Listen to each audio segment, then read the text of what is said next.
Everybody seems worn out with it.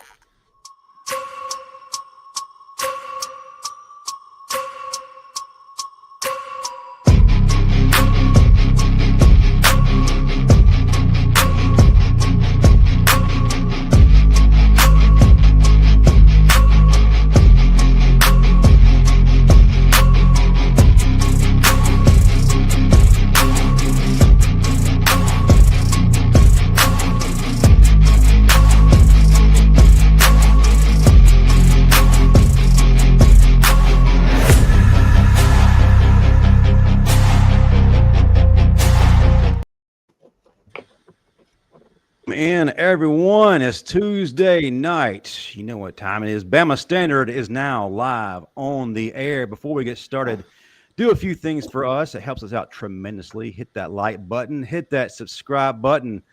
Live chat. I don't even have to say it. Let's get rowdy tonight. Come with it. We're ready to hear from you. And then if you're watching the replay, get down in the comment section below. Let us know what you think. Show us some love. We've got a lot to talk about. Alabama versus Florida State.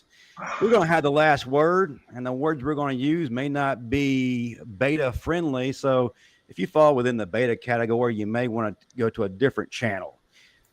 Or if you choose, you can opt in for Steve Brown's method. Whatever makes you more comfortable, get to it, because we're about to go to business tonight. Let me introduce our panel real quick. I'm your host, Justin Riley.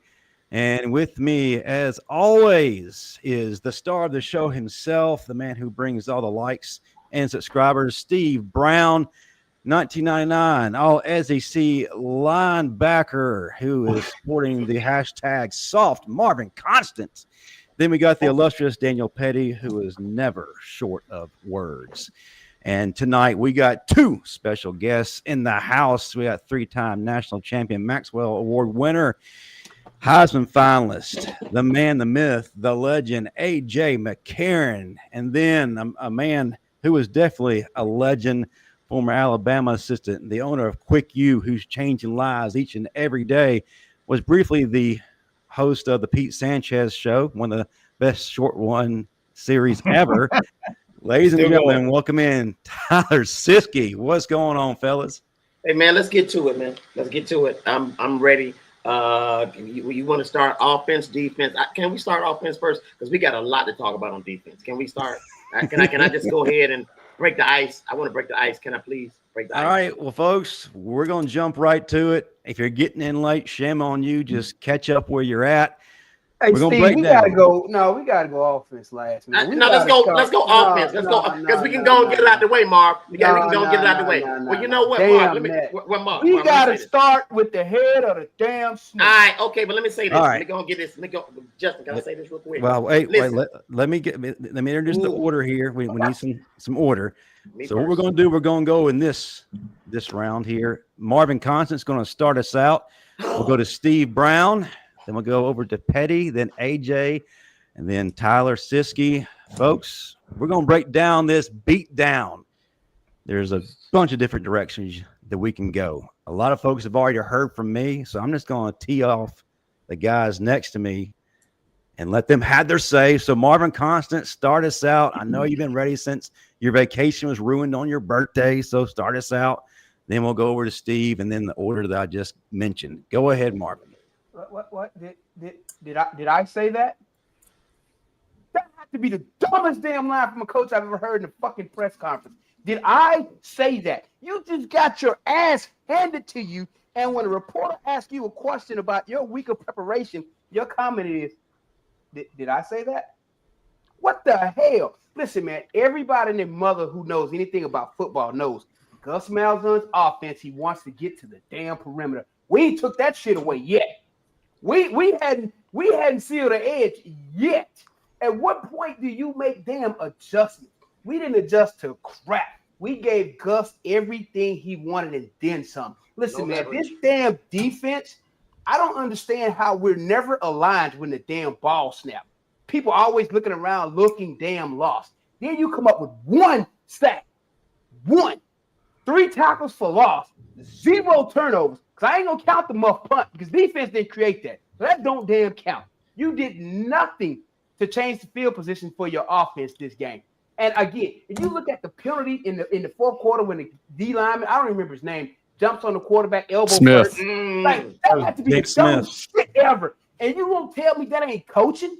That's all coaching. The lack of effort, intensity, attention to damn detail. That is all damn coaching. I don't want to see another podcast dance. I don't want to see another TikTok shit.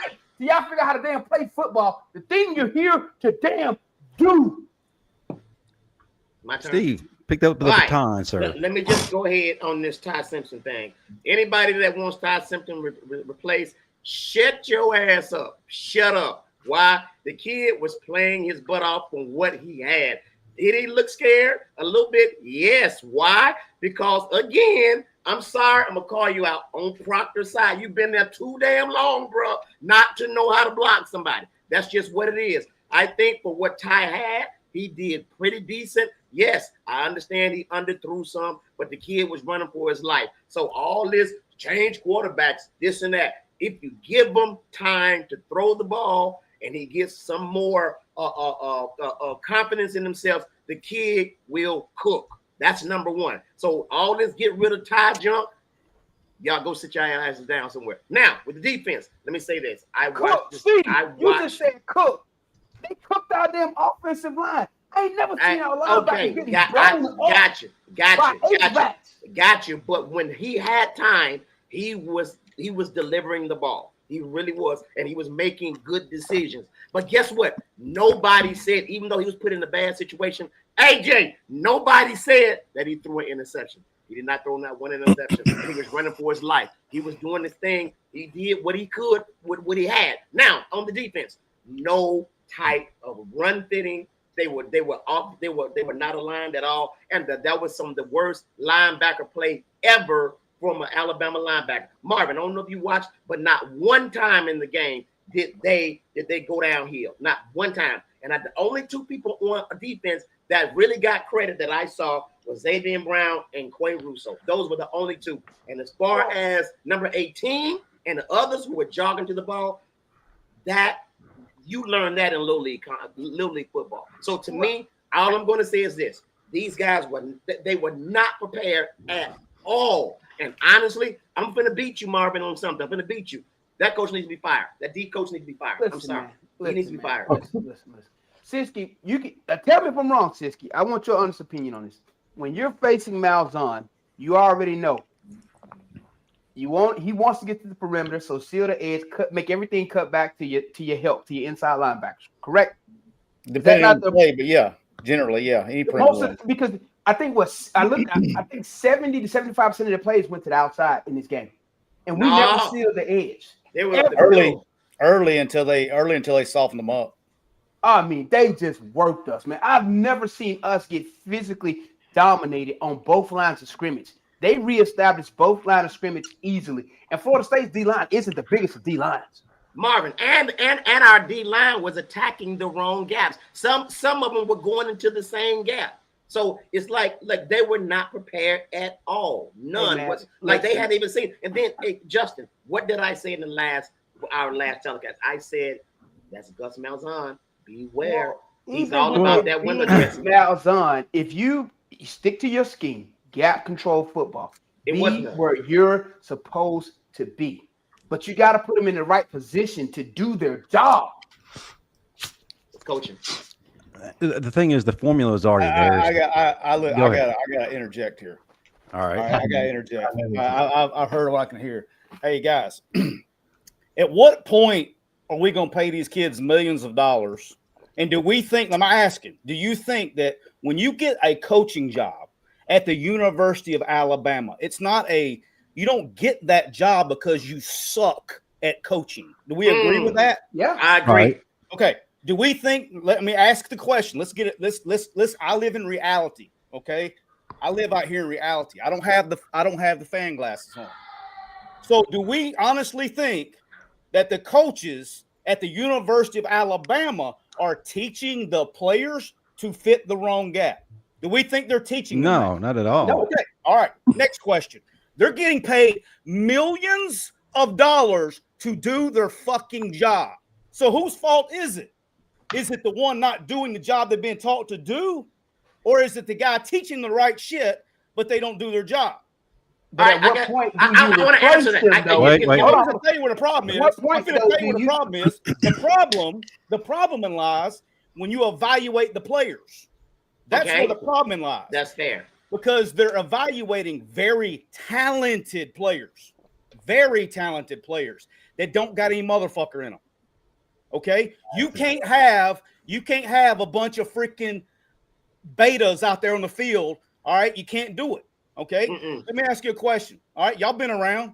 Marvin, AJ, you were in locker rooms. How many AJ, was y'all allowed to bring a teddy bear to the Oh my God. Hold on, time out. Siskey, let me tell you something. My roommate. Hold on one second. Hold on, let me answer that. Wait, let AJ answer. Hold on, Ben. My roommate from college called me yesterday. My roommate was Freddie Millings, All-American wide receiver.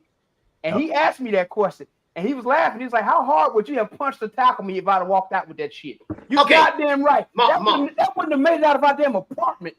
Marv, let me say this. And I'm going to say this to all of y'all. I played football. Wasn't half as talented as y'all were. But from middle school, high school, and on up, you know not to do some shit like that. Somebody would check the hell out of you. Somebody, and then they try to give a excuse. Well, maybe it was for somebody who had cancer, whatever. Hey, present the damn bear after you win the game. Right now it's football. Handle your business. Then you go out there showboating. Let me tell you something. We can say Ryan Williams is good. I love Ryan Williams. He's a talented kid. But in show business, you're only as good as your last show. Your last showing, you dropped 3 passes and you ended up with a concussion. Wow. But previously, you brought a damn T-Rex to the game while you're doing TikTok dances and you're doing all this other stuff. You are not focused at all. I'm sorry. I love the kid. You are not focused at all. Steve, one second. I want to get back to Siskey. One second, Justin. Siskey, to your point. At what point do they find guys that can do the job if the guys that are getting paid all this money aren't doing the job? Because clearly they aren't doing the job. Because I've never seen a linebacker at Alabama get blasted like Justin Jefferson did. That was bad. Look, I got the perfect answer for you, and then I'm gonna get into the offense. I talked to multiple, and I'll never out them, multiple coaches today, past, there were there when I was there, multiple players that are there right now today, and talked about multiple of the topics we're bringing up. The players that I've talked to today said everything is being addressed, and there will be some dudes stepping up that you wouldn't think, leading, and shit's going to get fixed from that aspect. We'll see if that happens. That's good to hear. The biggest concern I have, and I don't like blaming the coaches. I like blaming coaches if we're getting schemed up. If dudes are running wide ass open, if we're blowing coverages, dudes not fitting the right gaps in the run scheme, a la Deontay Lawson. On the first touchdown, Castellanos kept it. We played it perfectly. Crashed the DN for the running back. Deontay's supposed to wrap on the outside. What does Deontay do? Takes 2 steps in, then he jogs and tries to run after Castellanos and doesn't even give effort. Could have knocked him out at the 2-yard line probably, right? You never know what happens in the next play. He's one of your leaders on defense. That's an issue. I've never seen a Mike linebacker for Alabama. I never would have saw Dante Hightower playing that way, C.J. Mosley playing that way. Any of the dudes that I played with during my time would have never played that way. Rolando McClain would have never played that way. That's an issue. Your other prime leader on offense, whether you like it or not, is Ryan Williams because of his star power and how many plays he made last year. They moved him around this game to try to help him so he's not just stuck outside going against roll coverage, 2 over the top of him, everything else. They try to move him inside slot. That's some of the worst route running I've ever seen in my life. Ever. He was non-existent in this game. He plays way too high. He doesn't look any bigger. He doesn't look any stronger. He doesn't look any faster. He runs way too high for a slot receiver. He was getting gloved in this game. And I'm standing on the sideline. I was there at the game watching it with my own two eyes right there on the sideline, had perfect view, and this kid was getting gloved. I know you damn pissed yourself. He needs to step up. All this hype and everything, guess what? You're not getting drafted off 1 year. You're not Jeremiah Smith, brother. Jeremiah Smith could have came out last year, been the first pick overall. You're not at that level. So step up, make plays, get open. You're jogging way too many routes. Somebody needs to challenge him. I have an issue from a coaching staff standpoint. It's not, oh, well, we need to fire this coach and get rid of him, and it's because of he's too relaxed and everything. You knew that when you hired him. Did we not do our research before we went and hired DeBoer from Washington? Or did we just say, hey, out of a hat, oh, look, Kalen DeBoer, we'll hire him? No. Like, they knew who they were hiring. They knew what type of attitude this guy brings, right? It's complete opposite, night and day difference from Saban. So you can't complain about it now when you went and hired him, okay? But the issue I have with the coaching staff is there seems to be zero fear on this team from having their ass being put on the bench. Whether you're not playing hard, you're not jogging. I mean, you're jogging the entire game. There's no pride. There's no passion. There's no effort. There's no commitment to excellence in this game. That's the issue I have with it, because you cannot win ball games. Herm Edwards came and spoke to us, I think, my senior year at Bama. He said, hey, just because you're Alabama, you can't roll the crimson helmet across the field and say, hey, we're Alabama, we're here to win. That's a fear factor that's already instilled in the other team. And then when the first snap happens, then it's oh, shit, this is real. We don't have a chance against them, right? Now you instill that in the opposing team. There's no fear of playing this team right now. And there's no fear on this team of being put on the bench. And that's the biggest issue I have from this coaching staff. If we're going to lose, put their ass on the bench if they're not doing the right shit. Put them on the bench. Well said. And who cares? And then when it comes to the media, and when it comes to these kids transferring at the end of the year, and the media is grilling you, well, you lost this many games. Yeah, it's going to work that way until we get the right kids back in here. Well, Simple as that. Now, AJ, I said the same thing a few weeks back, and someone said, well, these kids are soft. You can't talk to them this way because you're going to let them all off. Who gives a shit? I want the kids who are here to do the job that I need done. No, you can talk to them any way you want to talk to them, all right? Because Kirby's doing it. Rich Rodriguez is doing it. Okay, but it's not about, you can't just yell at people to yell at people, okay? You have, like, it's a whole different deal. It goes back to, if you want to complain about the coaches, okay, I'm 100%, and everybody wants to blame coaches. It goes a little deeper than just coaches. We're going in the front office and we're going in some places. But if you really want to go into it, you're getting the wrong type of kid. Okay, you can't go just because they run a 4.3 40 and can jump 70 freaking inches and can throw the ball 140 yards like Uncle Rico doesn't mean that they're going to be they can play football at Alabama. The place is different. I like that. Okay? The place is different. And if you want to, and you can't, like, look, you don't need a bunch of freaking choir boys, and you don't need a bunch of freaking turds. By God, you need some. Okay? There's a reason, okay? Y'all call me crazy. There's a reason why police records and football records are there's a lot of correlation to it. Question. Okay, you can't blame the coaches. I understand that. And I like what you said. I agree with everything you and AJ said. Y'all can write a book on this. But my question is, why didn't the defensive coach adjust any during the game? All right, let me ask you a question. You're coaching defense, okay? The clip that AJ is just talking about, okay?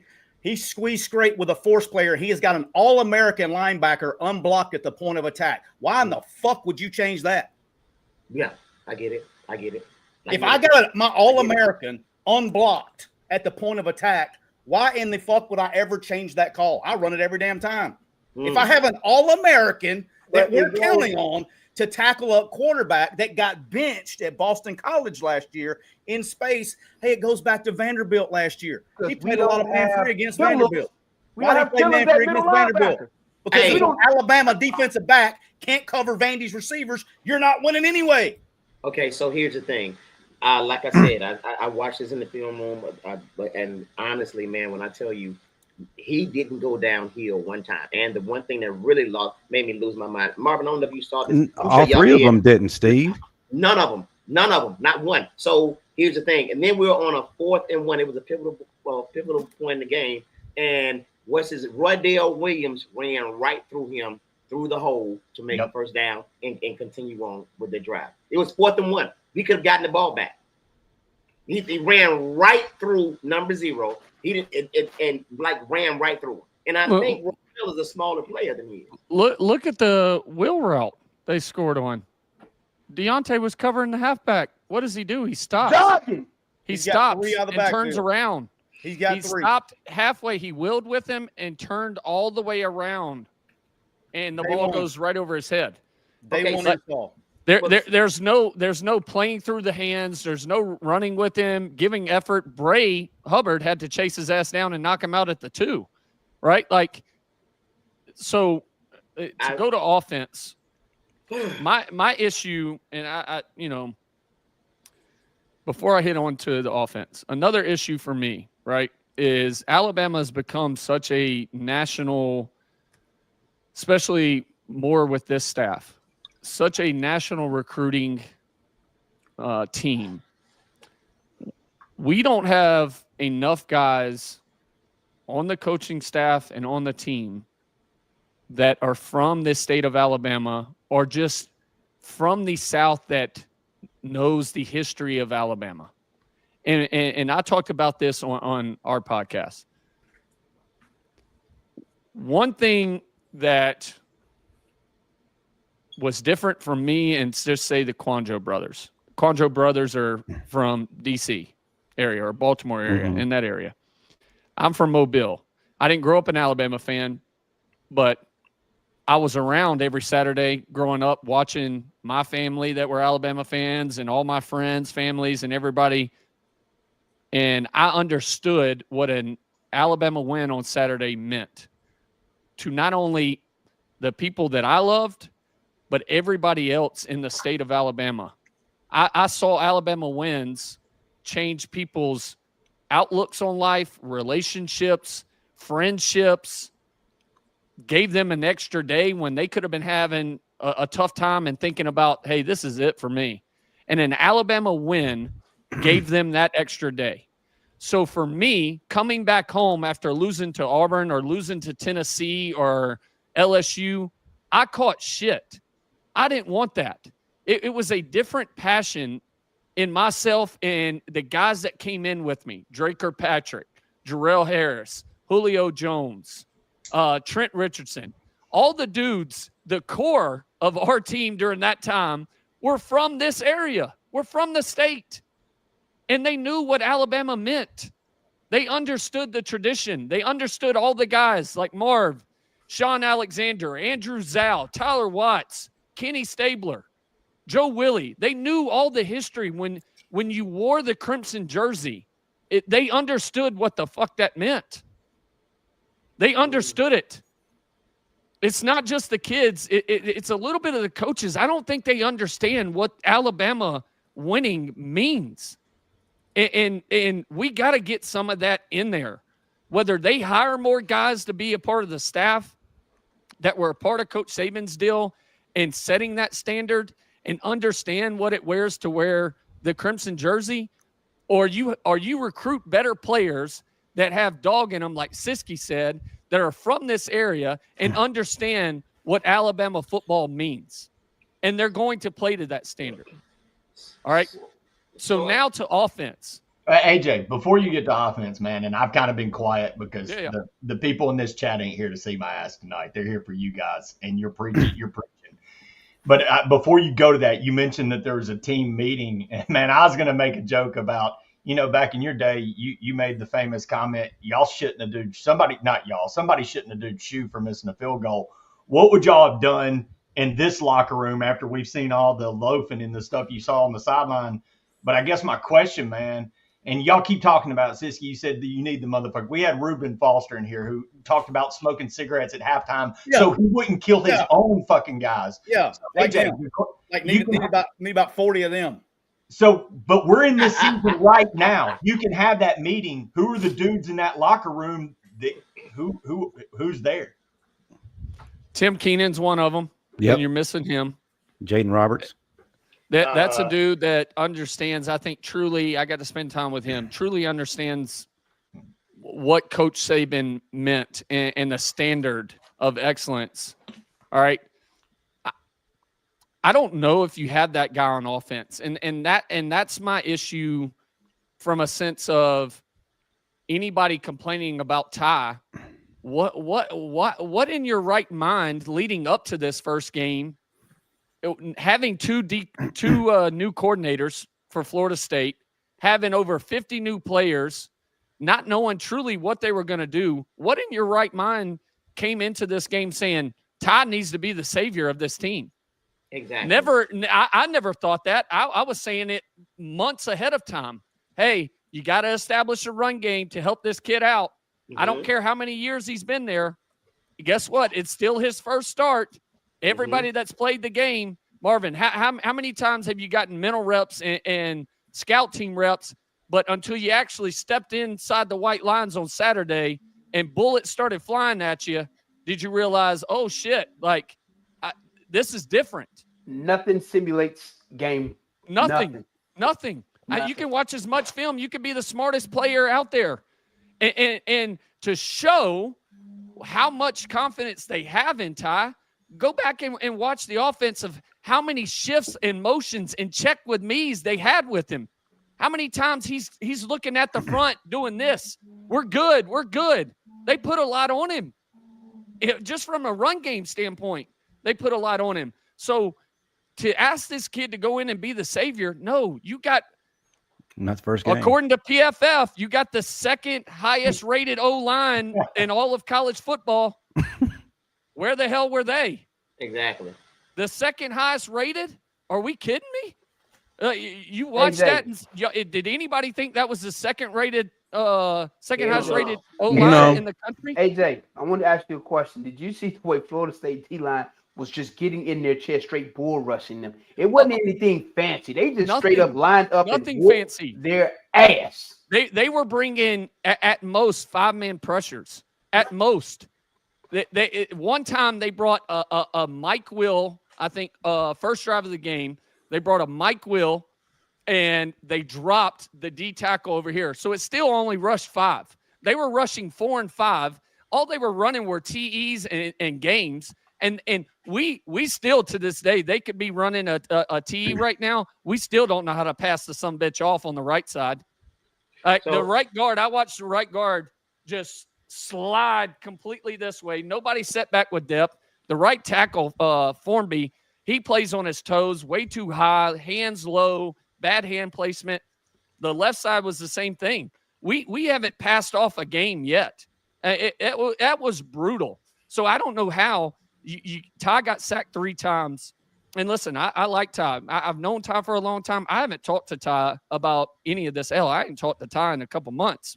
But I'll be critical of Ty. There's times where Ty can play better, for sure. But to go in that stadium, not turn the ball over, throw for 250 yards, whatever it was, and put your team in a position to win, even when your defense couldn't stop a nosebleed, like, it's pretty damn good for your first start. It was good to me. It was good to me. Is there times, but there's also a ton of times where he was in double-digit hurries, right? Not only sacked 3 times, double-digit hurries. He took some shots on balls he completed that were just medium route concepts. There wasn't enough guys getting open. There was 3 dudes competing on offense that I saw. Oh, God, yes. Jeremy Bernard, absolute dog. Love him to death. He is an absolute dog. He has a mindset of our era. Kevin Riley, who was a kid that they signed out of charity, is what I heard from multiple sources, just to be nice. Never thought he would play. He's your best running back. He's your best running back. Him and Richard Young, I wouldn't play anybody else. I wouldn't play anybody else right now till Jam Miller. Those two dudes run hard. Everybody else doesn't run with their size. It's mind-boggling to me. But Kevin Riley, Jeremy Bernard, and Ty, I thought competed on offense till the end, at least. The other dudes, Ryan Williams, I'm telling you, I love Ryan. He's from my area, but I'm calling Ryan out because Ryan was a no-show that game, and you can't have that from a dude that's a preseason All-SEC, possibly an All-American. I mean, you can't have that, and they just played way too soft up front on offense. I thought we got away. Now, to criticize some of Grubb, right? Nick Sheridan caught so much shit last year, but you go to Grubb and you think he's going to be the savior. We come out the first two series and we look different. We're a little under center and doing some different stuff. And we got up-tempo mixed in. You got some bootlegs, easy throws for Ty. You got some RPO games. Hell, we scored an RPO on the first series on an RPO play. Like, you had a good mixture. And then when you did take a shot, you were play action because your run was successful. After the first two drives, we got away from that. And when you can't run the ball and you're steady trying to do play action and deep concepts, well, hell, they're not biting on that. They're just going to play coverage, and they know they're getting enough push up front with four guys. There's no reason. The run's not a threat. So we got away from quick game. We didn't hit any screens, any running back screens. We threw one screen to Ryan Williams that he looked terrified going across the middle and got blown up, and then comes out and acts like he's concussed. Exactly. They show the replay. He didn't get hit in the head. But listen, Pride. I just think we're too soft, way too soft up front. His pride was hurt. He was embarrassed. His pride was hurt. AJ, I 1,000% agree with you. Last week I said the key to victory in this game with this offense is going to be establishing the run, wear them down, loosen that defense up, make them have to walk that extra defender into the box. Then it will make it a lot easier for Ty to pass the ball. Went away from the run game after the second series, which I still don't understand why the hell we did that. But I said we needed to run the ball, and that Jeremy Bernard would be the key, and that Bernard would be the MVP. Bernard played his ass off. We just went away from the damn run. So AJ, I have a question. So you're saying the culture is no culture, Alabama, no real Alabama culture there. So if given the call and given the opportunity, would you coach Alabama? I would love to see it. God knows. We need that. I would love to. Not with these mindsets. Both of y'all, both of y'all. If y'all had the opportunity, would y'all go back to Bama to get on the staff? Because we damn it, we need you. We need mindsets like this. Listen, I've always said the issue for I've had Kirby call me. I've had multiple other schools call me this past offseason, and from a smaller Division I school, being an OC and QB coach and stuff like that. I've had multiple calls. My biggest thing for college standpoint for me is I don't like where the college game is at, from having to go tell these 17 and 18-year-olds how much we need them and having to pay them. To me, like, it's just not college football. So that's the part that turns me off. Now, if I'm in a role more of just a true QB coach, passing game coordinator, and I don't have to go recruit and be out on the road, and all I got to do is focus on teaching the offense to the dudes we have there, like, I would be fine with that, and I'd love to do that. Hell, I'd love to help, even just from a mindset standpoint, because I think so much with playing at Alabama is understanding the mindset and the standard that we all have helped build, and the play of excellence that you're supposed to have, and the commitment to being great there, and not worrying about, the success of yourself and not the team. there's not enough team guys. Everything's about, with pay not being incentive based and everything's about, and it was kind of my point with, and I'm just using the quandary. You could use anybody, but when they go home, when some of these kids go home out of state and they're from Cali or wherever, do you think they're going home and catching shit from the people around them for losing to Florida State or Tennessee or anything? Or are they going home and saying, bro, what kind of numbers did you put up this year? Does it revert right back to what kind of self-success did you have? Mm-hmm. Right? And that's the issue. When local guys come home, don't nobody give a shit about that. They're talking about, damn, you lost to Auburn, cuz. Mm-hmm. You lost to Tennessee. What the hell y'all doing over there? So that's the difference in the split I see between mindsets of different errors and the standard that was set and then now. And that's the tough part for me. Hell, what they need more than anybody is this man at the bottom right. So that's same question goes to you though. I got a business, Steve. We're doing pretty good old quick you, man. I'm just enjoying my life. I wouldn't be able to come over here and talk to your Bama Standard guys if I was doing that. That's true. But here's the thing. I've been asked about it 874 times in the last 72 hours. The best way I can describe it is this: is we talk about coaches, right? And Steve, I want to bring home the point we're talking about, because there's still fans. There's going to be fans that want coaches fired, all that stuff. Mm-hmm. I think it's really important for the fans to understand this. Okay, listen to this. Coaches are like the federal government. Okay, the federal government, they have laws. Okay, mm-hmm. They make the laws of the land. All right, mm-hmm. But in order, what the players are your local government. The players are the police. Mm-hmm. All right. It's their job to enforce the law. It's not the coach's job to enforce the law. Because if you ever have a coach, I've coached for many different teams, Steve. I've been at 2 SEC programs. I've been in the Sun Belt. I've been FCS. I've been everywhere. I've been a part of some really good teams. I coached this asshole over here. I coached this at whatever direction that is. I coached him I coached him, won a championship. Mm-hmm. Okay, but I didn't police that team. I governed the team, but to be able to the policing has to come from the players. Right. That's why in this country, I don't know if y'all have noticed what we got going on around here in this country. That's why we got cities that are chill and we got cities that are out of control. Still got the same federal laws, but you got different ways of governing. You got different ways of policing. Okay, ain't no different on a football team. Mm-hmm. When we were out, everybody wants to say, and look, he's the GOAT, the best to ever do it. Okay, nobody's ever going to argue that. I love the man to death. But as much as Coach Saban gets credit for that, you know where the credit really belongs? It belongs to the players. Because none of that shit happened. Just like I asked Marvin and AJ, you think they were going? You think a coach would have to tell a player, "Hey, we're not walking with a damn freaking stuffed animal down." No. Do you know what would have happened? Do you know what would have happened? All right, I'll give you a great example. Okay. Don't you repeat this, but I'm going to give you a great example. I guess I don't know if I can say this or not, but let me say, I'll go ahead and tell you. Do you know at Alabama that there were a mini fight?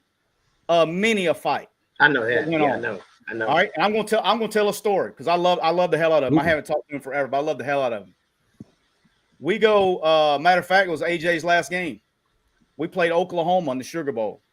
Okay. On Wednesday of the kick six game, Clinton Dix tore his meniscus at practice. Mm-hmm. On Wednesday before we played on Saturday.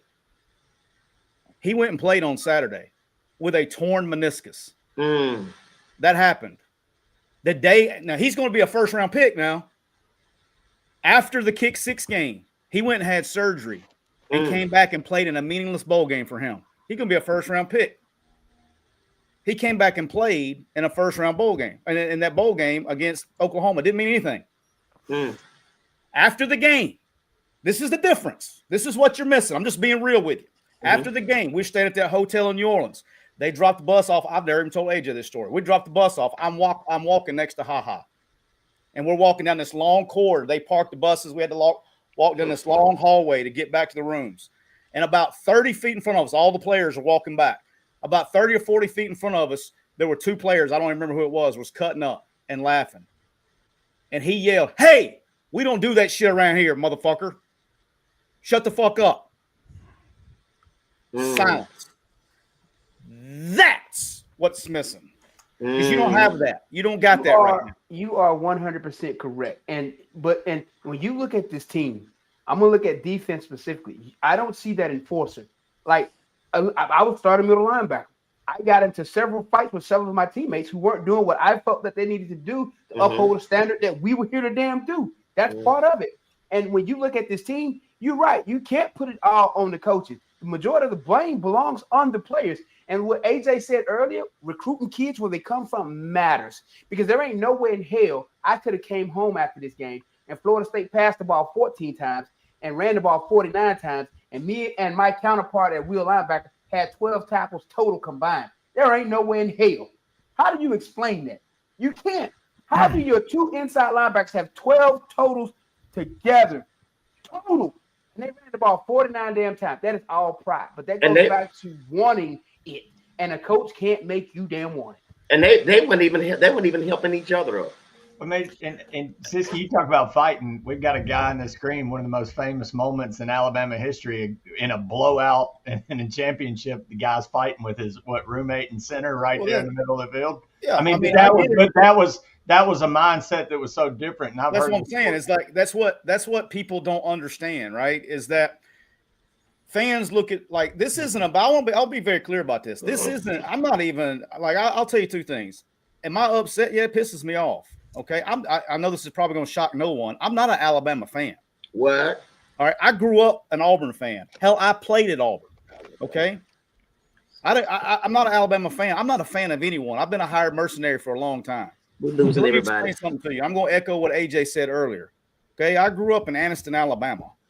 All right, and so when I got the job at Alabama, I didn't need any because I was wired differently. I'm not an external motivator. I don't need external factors to motivate me.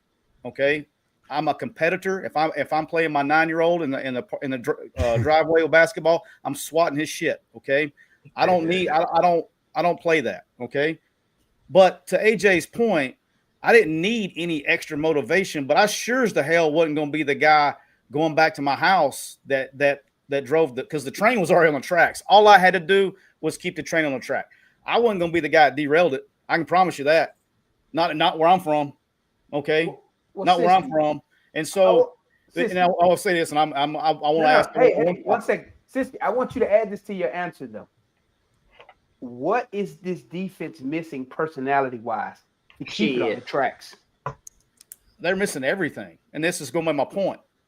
And this is my legitimate concern. It's not about them losing the game. It's the lack of effort and intensity and focus.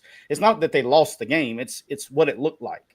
And for me is this, probably the most disturbing thing from this, and this is probably from a coaching standpoint, probably the most disturbing comment I've heard the whole time is, and he's the one that competed. Hats off to Ty Simpson. He competed. He was trying to freaking win the game. He competed. But when he said, hey, we got to do the little things right, we got to finish through the line. Didn't we hear that last year? Okay, you've had all fucking offseason to fix that shit. Okay, you're 5-5 in your last 10 games. You've had 8 months to fix that, and you're having to have the same problem in week 1. That's a problem. Well, and let me ask y'all this, AJ and Siskey, and I know Justin's got a few questions. We got to get to some super chats, but I think that's the problem Bama fans are having. We're talking about this. It was the way it looked, but then you turn on and you're like, well, that's players today. We're having kids with painted fingernails, stuffed animals, whatever. But then you turn on Georgia and they're playing defense. Hell, you turn on LSU and all of a sudden they got a defense. It's raining hell. And you're like, well, why the hell if all of a sudden it's lost out of Alabama when we're bringing in these blue chip kids? Why does it look so different when paying the wrong ones, Pettey?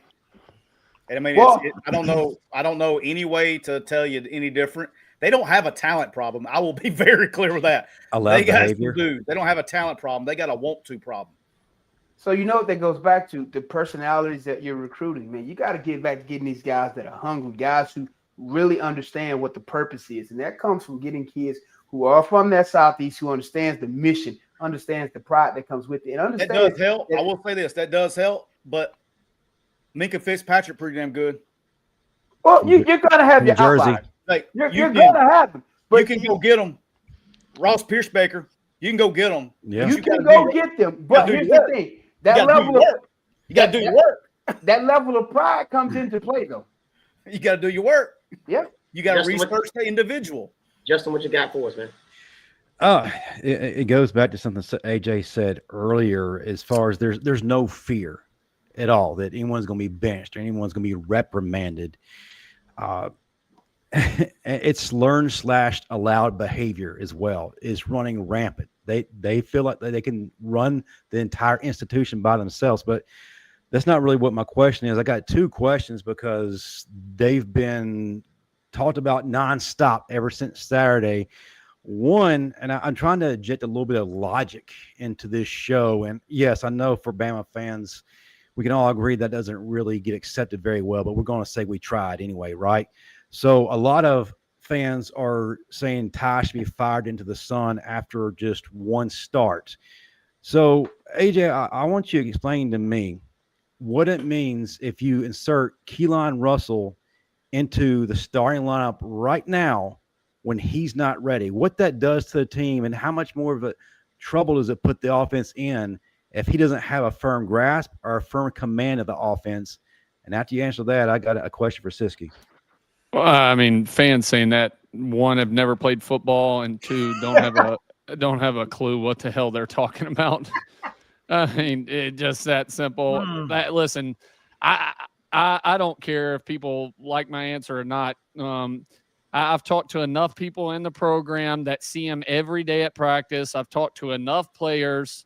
The kid's not ready. Is the kid talented? Yes, you will hear that. Talented, great. Talent, everybody on this panel has said this. Talent does not get you wins. So until Keelan knows the offense, he knows the checks, he knows the ins and outs of what to do on every play, and he's able to play fast, he doesn't need to play. Like, you don't think if he was the best option that Kalen DeBoer and Ryan Grubb would play him? There's a reason he's third. There's a reason he's third on the depth chart. No, AJ, they put the best players on the bench. They like losing. Yeah, I mean, yeah. Like, how they like this. They're glutton. They want to create a challenge. You know, the thing about it, I always tell people this, man. Quarterback's the most difficult position on the field to play, man. You put a young kid out there, you can ruin him for life. Hey, you can hashtag Jeremy Johnson back in the Alabama days. Hey, man, listen. Enough of that. Let that white boy cook. Let him cook. That's it. Let him cook. Let him cook. That makes no sense. And listen, from sources that I know really well, there's a big difference from 1 and 2 on the depth chart at that position from practice. So he didn't lose you the game. Ty wasn't playing defense. Ty wasn't blocking. Like, I've already told you, anybody that looked, they don't know football if they were coming into this Florida State game saying, oh, Ty needs to be the savior. You don't understand it. You got to have a run game. You got to play defense. You got to be able to block. And guess what? If you can't run the ball from a quarterback position, playing the quarterback position, if you can't run the football with your running backs and your O-line, you know how hard that makes your job? Extremely. And it's hard to be successful and beat good teams that way. I don't care that Florida State went 2-10 last year. This game I thought was one of the hardest, if not number one, possibly number 2 hardest matchup leading into week 1, other than maybe LSU Clemson, based off of all the unknowns, so many new players from Florida State, them having a hunger this year, Gus being the OC, them having a new defensive coordinator and not being able to know exactly what they're going to bring. You couldn't expect him to be a savior. He played well enough. He took care of the football. He put your team in position to win the game. You were down by 7 towards the end in the fourth quarter when the entire game you were getting your ass whooped. And he did you were it down with 7. two receivers. And he did with two Right. receivers because others were Right. lagging. And you had Isaiah Horton go out early, who's according to a lot of people is going to be a good player up there. So like you had a ton of weapons out, not playing well, O-line not blocking. You took care of the football. You did what you were supposed to. You had a chance to win the game. Listen, everybody else has got to play better as well. Well, And and a lot of people don't take into consideration something that's very important, AJ, that I want you to touch. When you're down by 14 and that clock's ticking, and they know your ass is no longer really running the damn ball, and them defenses can just line up, pin their ears back, and tee off on your ass. That's a different dynamic to have to operate with. Hey, Why do you think Micah Parsons got paid $47.5 million a year? Marvin Paul's years, like 4 It's times. because Paul. guess what? Those dudes get paid to go sack the quarterback, and there's a reason he's been knocked for not playing the run game, and why a lot of people say, "Oh, I wouldn't have paid him that much." But guess what? In the NFL, it's the same as college. D ends get paid off of sacks, and when it's a passing down, and they don't have to worry about shit else, that's their bread and butter. Like, come on. Hey, did Okay. y'all see? Go ahead. I'm sorry. Go ahead. Also, I got one more question because we, like Pettey already mentioned, we got a lot of super chats we got to get to. We got sponsors, the folks who keep the lights on for us, we got to get to. And we got to touch on a little of what we need to see versus ULM. Siskey, people have thought what my thoughts were crazy when it comes to firing Kalen DeBoer. On the opening kick last year, you laid it out very nicely about what it goes into buyouts and firing coaches. Since they won't listen to me, can you inject some logic in exactly what happens when you're considering firing coach? The layers. It's more than, first of all, there's $70 million that you got to come up with for one guy. But go ahead. Yeah. So the fans have a tough time. And I don't blame them because the damn landscape's changed so damn much that it's hard to keep up with, right? But rev share started in July. And all the coaches, all the athletic departments have been preparing for that. That's now where the university's paying for the players, right? So you got $20.5 million that the athletic department has to come up with that they didn't have on their budget. All right. The athletic departments knew this was coming. This past year, there were only 3 Power 5 head coaches fired this past offseason. West Virginia, Neil Brown, Ryan Walters at Purdue, and Mac Brown at North Carolina.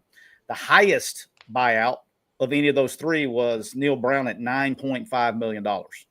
Okay. So in the case of Alabama, if they decided to get rid of Kalen DeBoer, okay, let's go out to LSU fan, Kentucky fan, Auburn fan. It can go out to all of you. Just listen up. All right. So in Alabama's case, we're going to call it $70 million. Is that the number we got here? Around, give or take. Yep. Okay. Well, that means they're going to have that 70. They got to come up with a 20.5 already that they don't have budgeted. So that we're at $90.5 million by just saying you're fired, doing the Trump to him. You're fired. Now you're going to have to spend another about $7 to $10 million of your firing to the staff because the new coach is not going to keep them. So we've gone from 70 to 90.5 to now we're probably at $100 million. Now, before we get there, now you got to go find the coach because this is University of Alabama. You can't just go hire me or AJ. You got to go hire a name. And guess what? He's going to have attached to his contract. He's going to have a buyout that you got to pay. What? Oh, what? Crazy. No way. Add another 15 million to that minimum, probably 10 to 15 million. So let's just call it 10. So that now we're at 110 million. Oh, and guess what you got to do now? Now you got to hire staff to go with it. So let's add another 10 million. So now we're at 110. We're at $120 million decision. Okay. That's it's not a $70 million decision. That's a $120 million decision. Oh, and by the way, I don't know if y'all knew this or not. The people that you got to call to say, hey, Mr. Drummond, can you cut me a check? The same people that you need that money from are the same people you've been hitting up paying players.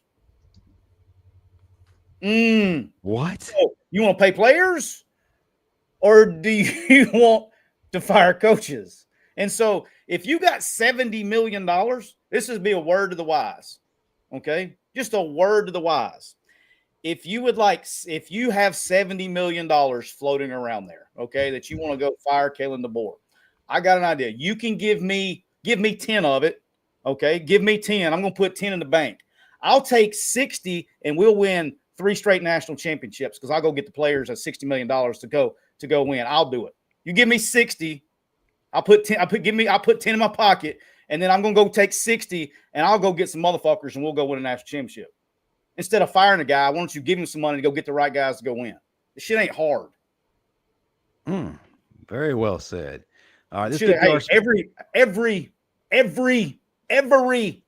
player that I ever recruited at the University of Alabama, multiple national championships, and hell, at double agent school down here, at 2 different stops in double agent school, every player I ever recruited won a Sugar Bowl, 2 different stops. What did Dan Lanning say? He say some people spend the money to win the games, and some people save their money to make excuses.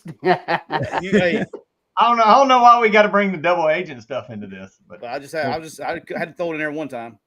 Well, Pettey, since you're fired up and ready to talk, if you would talk to us about one of our sponsors, Lambstone, and what they can do for our folks in the audience and how they can get in contact with them. That's right. Lambstone Company, realrockstone.com. Have you ever dreamed of having that beautiful natural stone in or around your home? Well, now's the time. Lambstone, located in Aniana, Alabama, home of Lamont Russell, one of the oldest, most trusted sources in the state. And if you tell them we sent you using the promo code, the Bama Standard, you'll receive 10% off your purchase of stone today. That's Shout out Blount County.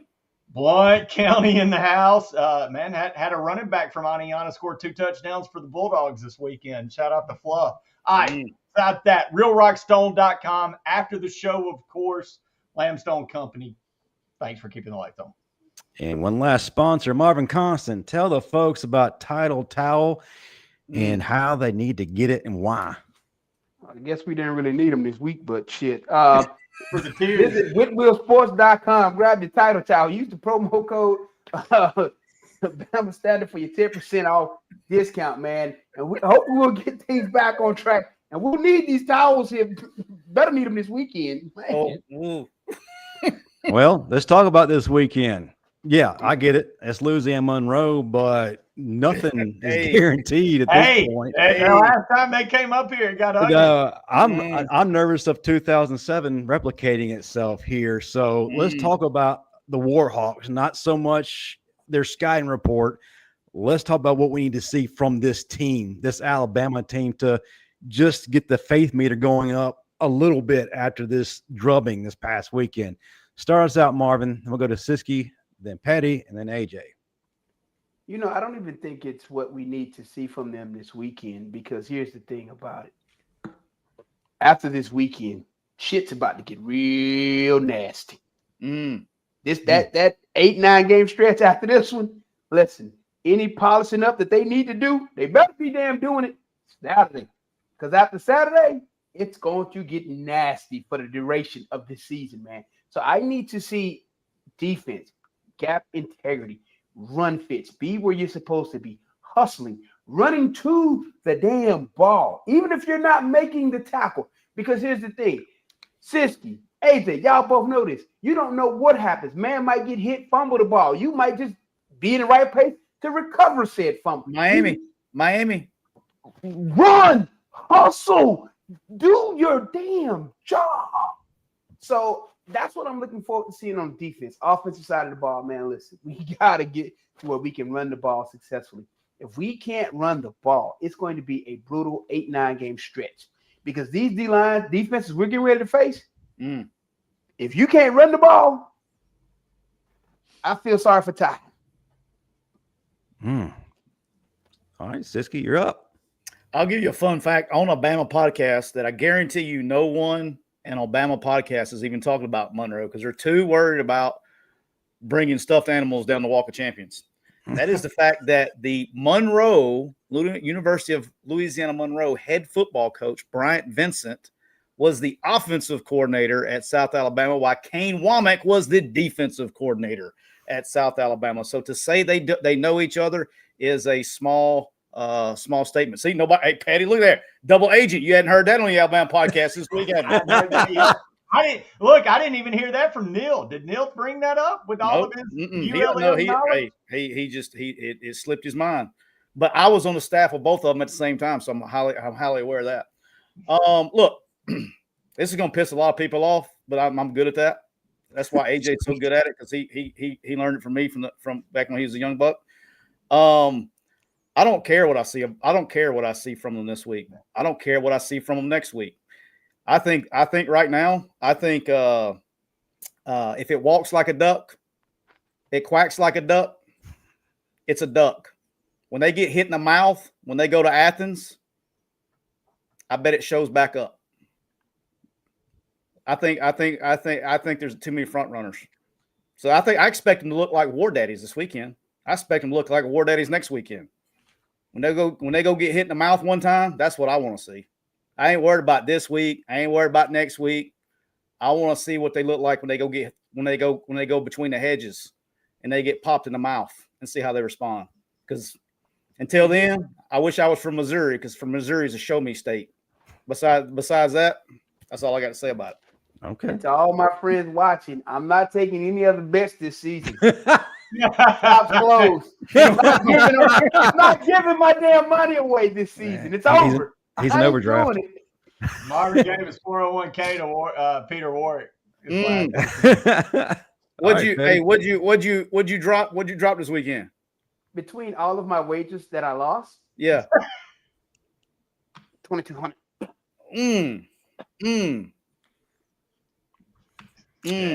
All right, Pettey. I'm look, man, and I hate to be the negative guy. It's La Monroe, and look, I know Neil loves them. And the last time they came up here on their yellow bus in Saban's first year, they went away with the victory and all that horse shit. But I agree. I think Bama's going to look like world beaters. But there is a first step. Come out looking focused. Come out looking like some asshole. I mean, again, it's like Siskey said, till you go up to Athens and get punched in the mouth at the end of the month, we're really not going to know. I don't know what Wisconsin's going to have coming down here. And this is a team, we're going to beat 52-7. Everybody's going to be rah-rah and yada, yada. And it's not going to tell you shit. But, I guess if anything, like Marvin will attest to this, maybe AJ too, because these games, I know these were the weeks where, well, of course, Saban didn't come off weeks like that, the Florida State very often, but these were the weeks where he coached y'all even harder than the other weeks, where these La Monroe, the Georgia State. So I guess just come out looking not like a bunch of soft ass pansies. I don't know. Be focused. It's La Monroe, man. This is not a good. I can't. Fans won't recognize it though. That's the thing, right? Yeah. I mean, if you look like a badass, so what? Well, it's like it's like all the SEC teams this week. Like I think Arkansas looked great. Yeah, operating, but they're playing Alabama A&M, right? Yeah, and Ole Miss looked Florida's great, and double agent. Ole Miss looked like world beaters against Georgia State, but their offensive line's probably trash, and they're going to go play Kentucky this weekend, and I bet that offense looks a lot different against an SEC team. Yeah, so, they're going to look like they're flying around this week. Yeah, it's hard to get much out of these, man, but I guess beat the shit out of them and look like assholes for a day. Hey, man, listen, I hated playing smaller schools because that gave me nothing. Listen, I don't want to go beat up on this little guy. That did nothing for us.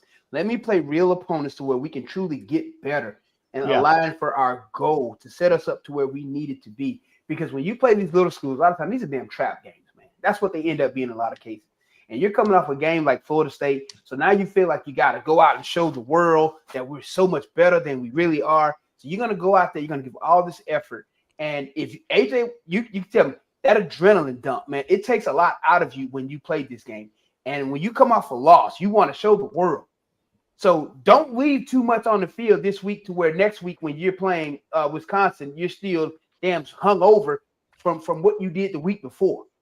That's a real thing. It happens. All right, AJ. For me, I mean, my mindset's a little different. Your job each game is to go out and play to the best of your ability. So I don't give a shit who your opponent is. It doesn't matter if it's Florida State, Wisconsin, Georgia. I mean, it's a Saban mindset from they're a faceless opponent. Go out and do your job. Do your job to the best of your ability. Do the job the way you're coached to do it. Be in the right gaps as a D lineman. Linebackers fit the right gaps. Key your reads.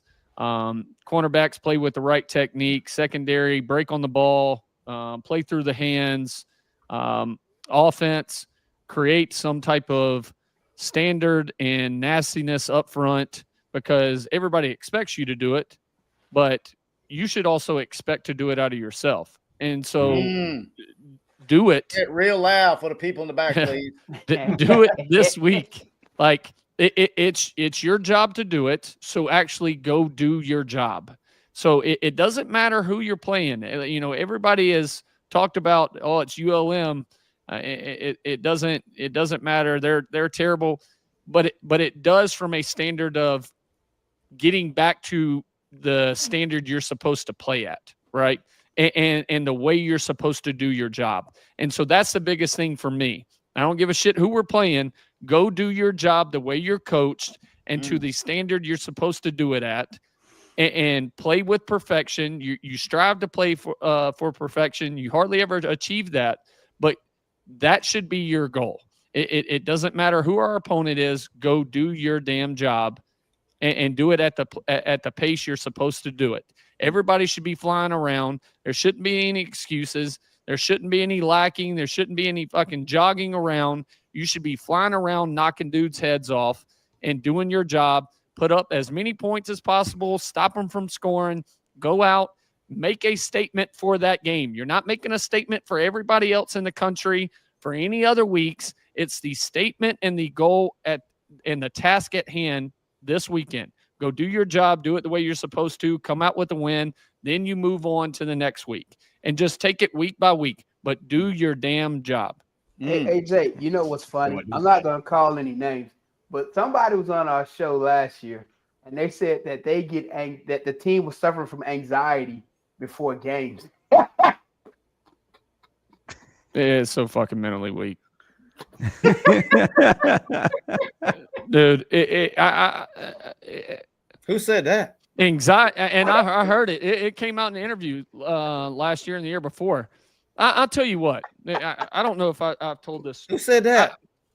I'm not calling any names, but I'm gonna tell you like this: anxiety was the last thing I ever experienced coming out of the time. It's who I'm about to damn execute. Well, I'll tell you this, right?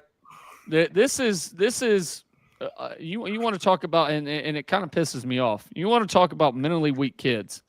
We lost the 9-6 game against LSU, game of the century. All right, I'm taking a girl out to eat that following Tuesday. We go to Wenzel's on the river right there. I pull up, we get out of the car. As we're walking in, there's a family of 4 walking out. All right, it's mom, dad, boy's looks like he's about 16, 17 years old, and then they had a younger daughter. The kid is giving me a death stare as I'm walking in. Okay. We go eat. I come out. We're walking back to the car. There's a sheet of paper on my windshield. That's the biggest piece of notebook paper I've ever fucking seen in my life. It is filled out from top to bottom. And it's talking about, you played like shit. You should go kill yourself. Like, did I ever go talk to an anxiety coach or anything? You know what? I crumpled that shit up and threw it on the ground and went and did my job the following week. Like, this weak-minded shit, I don't understand it. Like, gosh damn, can we just go do our job, play football, win games, do what we're paid to do now? I mean, it's just there's no pride. It pisses me off. Like, I just want to see kids with pride that not only just play for them fucking selves, play for the people of this state. And play for your teammates and create a brotherhood and go out and play with some damn passion and play at the standard that we set a long time ago. Hey, listen, AJ, I'm going to tell you this, man. When I looked at that team Saturday, I didn't see one person on that field that I could say, he looks like a damn killer and he's ready to go do his job. None. All right, very well said. We got to get to some super chats. We appreciate everyone who waited very patiently. We definitely appreciate giving to our show. First of all, shout out to Michael Pettey for becoming a member of our YouTube channel. We greatly appreciate you, brother. Hey, Nick Beasley Show. Thank you, Michael. Nick Beasley Show, $4.99. AJ, thank you for helping build Saban's Dynasty. Also love the Dynasty podcast. Thank you. I appreciate it.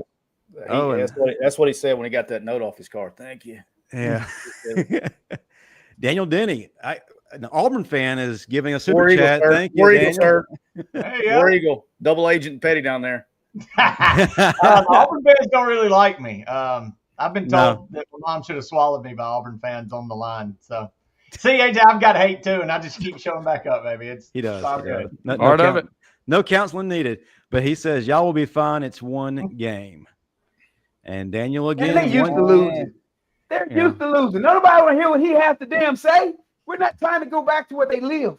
Marvin, they're giving us money. Hush. Yes. All money ain't good money. You never heard that shit? Gets like 60%. Well, you owe about $2,000 or something for lost bet. So take what you can get, sir.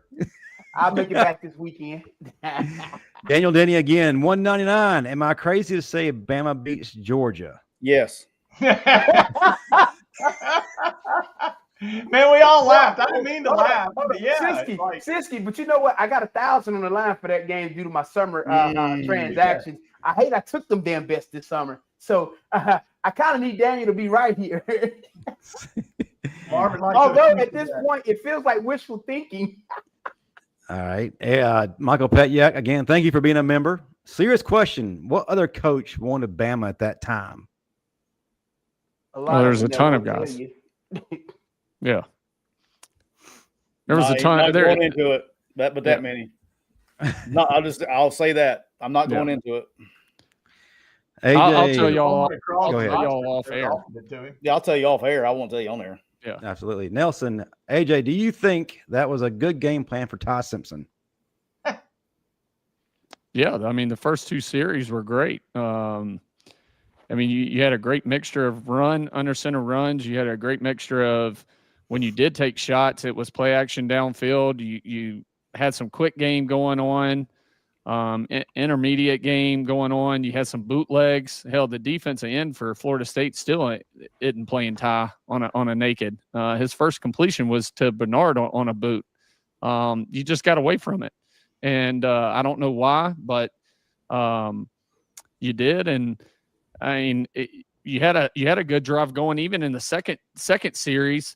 Awful false start call by the ACC crew. The kid was clearly offsides towards the DN or linebacker for near Bama sideline.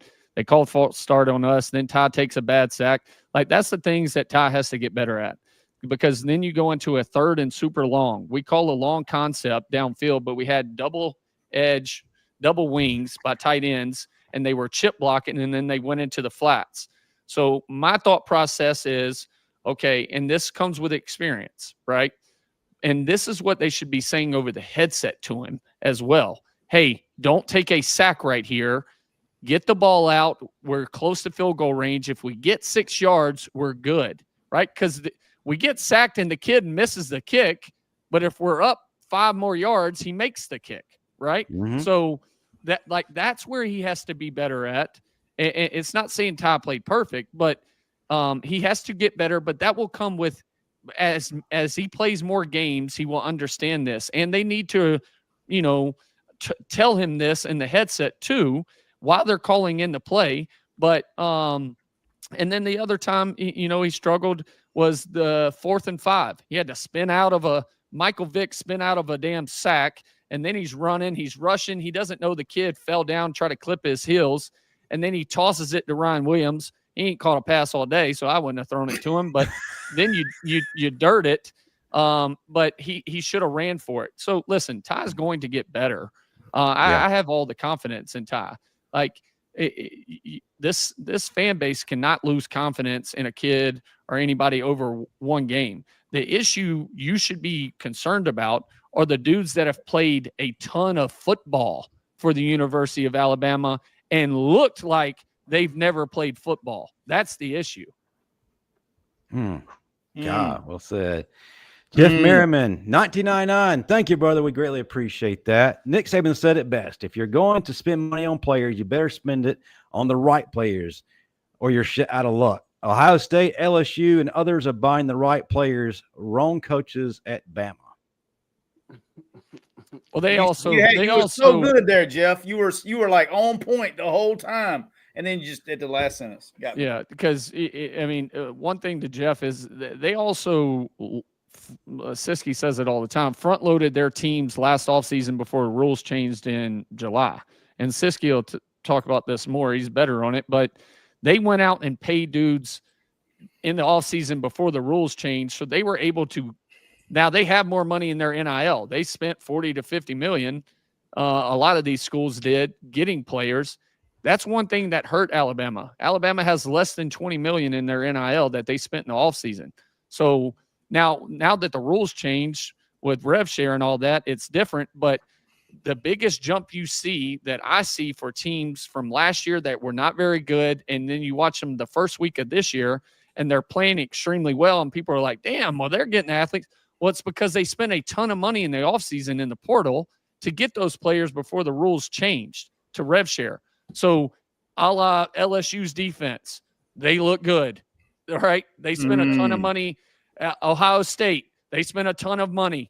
They look good. Texas, they spent a ton of money. Texas Tech. Yeah, Texas Tech, A&M, they all spent a ton of money, $40 to $50 million. We did not. That's the issue, and that's why you see a jump. Now, when it comes out to where it equals the playing field out a little bit more with this rev share deal, I think everything settles down. But you're going to see a big jump from these teams from last year to this year for the teams that front-loaded the rosters and put a ton of money into it before July 1st when the rules changed. That's a whole different podcast. I'll have to hold off on that. That's like Don Parker, $5. Thank you, brother. Find that 70 million and let's be done with the soft served ice cream man, please. I'm sure the machine can make it happen. I guess. No, give me 10. Give me 10. Let me put it in my pocket, and I'll take the other 60, and I'll go get you some motherfuckers. Hey, Siskey, you got a couple guys in the chat saying LSU only spent 18 million on their roster. You don't know what you are talking about. No, Michael. Sure don't. I have no idea. Why didn't the defensive coordinator put in a quarterback spy to stop the quarterback run? Oh boy. Who the hell were we going to spy him with? Not them two. Shit, they only had 12 tackles total, and they ran the ball 49 damn times. So if there was 5 what's the difference? The linebackers were playing chase all day and were 1 or 2 steps away. All right, that shit hurt my heart, man. A spy, for the fans that understand this, you don't put a spy in the run game. You put a spy in the pass game. So that's number one. So he didn't hurt you. He didn't hurt you in the pass. So it's totally that's a useless. I mean, they don't know that. It's not their fault. But when I'm going to go back to the beginning. When you squeeze scrape and you have an all-American linebacker unblocked at the point of attack, you have to go like, I mean, I don't know what I don't know. Like, there's no coaching point besides, hey, look, here's what I'm going to do. I'm going to run a scheme, and I'm going to have my best player, allegedly. I'm going to have my best player unblocked at the point of attack versus a quarterback that got benched at Boston College last year. I wouldn't ever go into that game, kind of like the Vanderbilt game. I wouldn't ever go in that game and go, you know what, this is Vandy. We're going to line up and play man-free, because if Vanderbilt beats us in man-free, we deserve to lose the game. I'm sorry, as a middle linebacker, though, you know, it's just the mentality that goes through your mind when you line up and they're running the damn ball. It's, oh, we're here to have fun today. That's just what you want. You want to go run through people and crush their faces. If you was playing backer and you and y'all squeeze scrape and you come back across the top and it's just you and a quarterback eating his in the open field, are you going, oh my gosh, let me jog after him and can't touch him, one hand tag? I'm running to his ass and through his ass, in the words of my former coach, Jeff Rousey.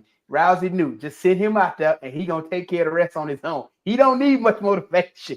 We need to get guys back like that who don't need motivation, who understand the job that you're here to do. You shouldn't have to be motivated. Okay, playing football alone should be that you're here. Now you're being paid to do this. Listen, Siskey, do you understand if they had gave me $500,000 a year, how many people lives I would have took from them on the damn field? I was already trying to kill people. You give me $500,000. Do you understand how ugly things would have got out there? Hey, bad, man, I'm sorry to interrupt this broadcast, but I don't watch the Feinbaum show because I appreciate my brain cells and those dumbasses hurt them. But I've now seen it several times that the bald man apparently got ripped into AJ today. Do we know what this is about? Who did? Paul ripped into Feinbaum. AJ. I hadn't heard that. You know about this, AJ? Listen, I I've never once viewed anything with Feinbaum on it. Yeah, I don't watch that shit because it makes me feel dumb. That dude couldn't start for my 4th grade flag football team AJ, ever in his life. AJ, he looks like a 3rd string holder. Yeah. It looks like chat several times. Listen, and there's nothing wrong with the band, but my boy Feinbaum was playing the flute.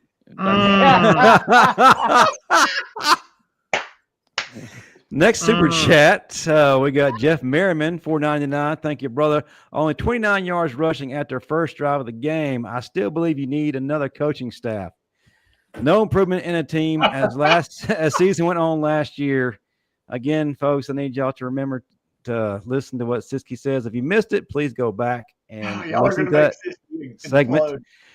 Pac-12 refugee, nice name. $4.99. Yo, chill off the Cali hate. Y'all been stealing our best players for years, Najee Harris.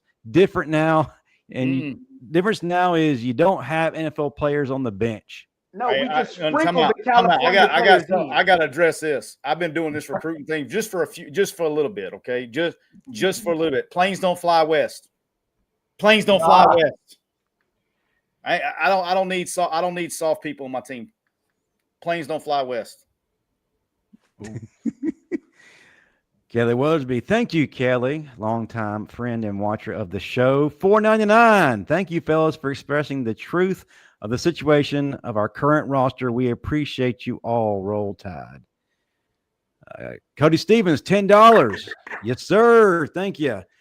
They should stop press conferences and interviews with players until we see a change on the field, because all last year and after this game, it sounds just like lies, and more lies. They need to stop storming the field against Alabama. They're not good enough. They don't deserve it. Yeah. Waste of a fine. It really is, and the fine's pretty steep now. Don Parker. Alabama should pay the fine for everybody that everybody's saying. Yeah, agreed. That might dip into the NIL. That hurts worse because all it's doing every time they storm the field is they're reminding Alabama how good they used to be. Used to. Don Parker, $10. The same issues that had last year. They had last year with Vandy, OU, Rocky Flop, and Michigan.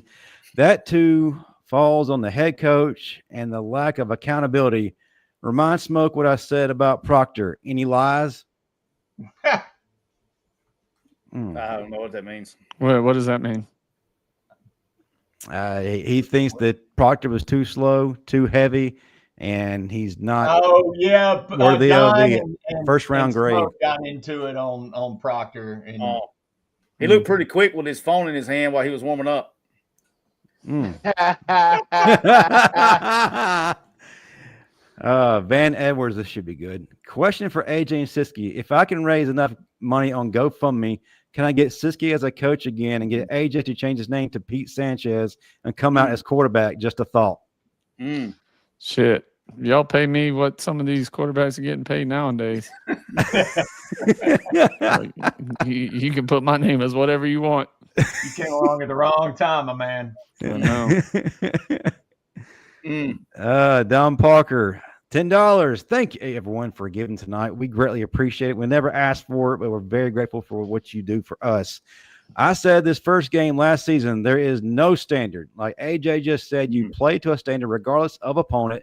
Since we have the soft serve ice cream man and Big Worm, I'm not buying it. Hey, you know what I just remembered? Last year when I did this show was literally the week after that ice cream truck showed up. And Don Parker had 85 super chats about the soft serve ice cream. He's still on it a year later. And Marvin was about the flavor, right? What we on Marvin about the flavor of ice cream? Yeah, Marvin wasn't happy about that. Shit out there. It's some kind of flavor he doesn't like. What's the flavor you don't like? I remember. None. You shouldn't have a damn ice cream truck in camp. You there for a damn job. You're here to do and ice cream ain't on the damn list. I promise you. Siskey, if DuBois had to pull the ice cream truck up with me and my friends and I'd be slapping that shit out of their hands, telling them get the fuck back on the damn field.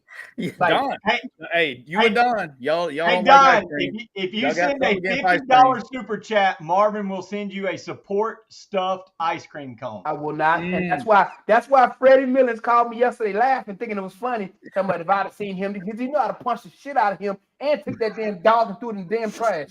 Well, that's a great idea for next week, Marvin. Get Freddie on here. We'll talk about it.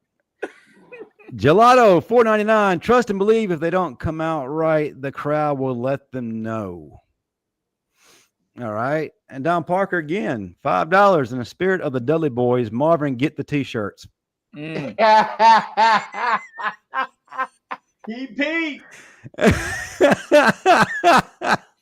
Yeah, Pete Golden looking so bad now. Is that one of them double agent shirts you got over there? Marvin came on. So look, when Pete was at Alabama, Marvin started at. This is kind of what helped the show go crazy. Marvin was wearing damn shirts, Fire Pete, and they started selling online. And this is when I kind of first came along in my double agent. And I had on Ole Miss and Bama were playing. So that week of the show, I came on with a Keep Pete shirt. The irony of it now is, they got destroyed. Jarvis S, $5. Apparently, a players held a players only meeting after the FSU game. If so, that's a good sign. Get this fixed right now. Nick Beasley. Hang on. Y'all talking about players only meetings. This shit during the summer. I'm with Mark. I said this earlier. I don't think people understand this. When you're having to have a players only meeting after game one, I mean, bro. What are we doing? I mean, am I in the Twilight Zone? I'm in the alternate. Guys, we got to refocus. We got to get back together and refocus. Hold on. One second. Siskey, I'm gonna tell you, Justin, Daniel, tell me if I'm wrong. It was about two months ago. I said, I don't want to talk about expectations for this team right now. I said, let's watch the first 4 games. Let's see how they respond to adversity. That's going to tell us a lot about this team. I said, I feel like this team is going to struggle early on, even though they have all the right pieces. And how they respond is going to tell what kind of team this is. We're going to see early now. I thought it was going to be the Georgia game that this happened. I didn't think it was going to be this game. But if we go into this, we lose 2 out of the next 3 games, and we're sitting here at 1-3. I can see this team just falling completely apart. Yeah, your boy Smoke said that. Smoke called it on my show on Monday nights that we did together before he went on to bigger and brighter things. But he said this team had 2 paths. It's got the talent to win 10, but he could see it winning 5. He needed to see what happened on the field.